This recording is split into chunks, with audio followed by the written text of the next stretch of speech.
নতুন সিটিতে আসার পর অনেকদিন থেকে মাংস বা মাছ কিছুই রান্না করা হয়নি, তাই সেদিন মাংস রান্না করেছিলাম। আর হালাল হাঁস অর্ডার দিয়েছিলাম প্রায় 2 কেজির মতো। সো এখানে 6টা রান আছে। ফ্রিজ নাই, যার কারণে সবই একসাথে রান্না করতে হবে, যার কারণে সব কিছু প্রসেসিং করে নিচ্ছিলাম। এর কারণে এখন প্রতিদিন রান্না করতে হয়, না হলে খাবার গরম করে রাখতে হয়। আসলে রান্না করা যে কতটা কষ্টের, বিশেষ করে ব্যাচেলর লাইফে, এটা সত্যি। ভার্সিটি থাকাকালীন শুধু একবার রান্না করতাম, 2 দিন বা 3 দিন আর রান্না করতে হতো না, কারণ ফ্রিজ ছিল, জাস্ট খালি গরম করতাম, ওভেনও ছিল, খাইতাম। আর এখন তো খুবই কষ্ট, প্রতিদিন রান্না করতে হয়।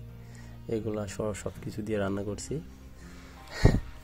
সো চাইনিজ পেঁয়াজ অতটা ধারালো না, বাট মোটামুটি ধারালো।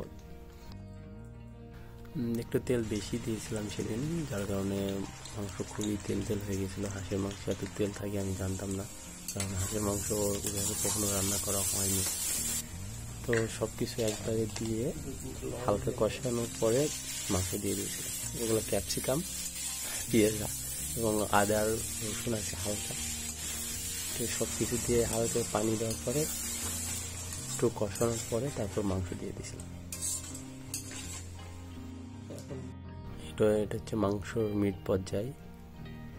অ্যান্ড ফাইনালি ভালো হয়েছিল খেতে, খারাপ না। আমার রান্না মোটামুটি ভালোই, আশা করি সবাইকে খাওয়াতে পারবো পরিবারে। এটা হচ্ছে final. So bye, see you next video.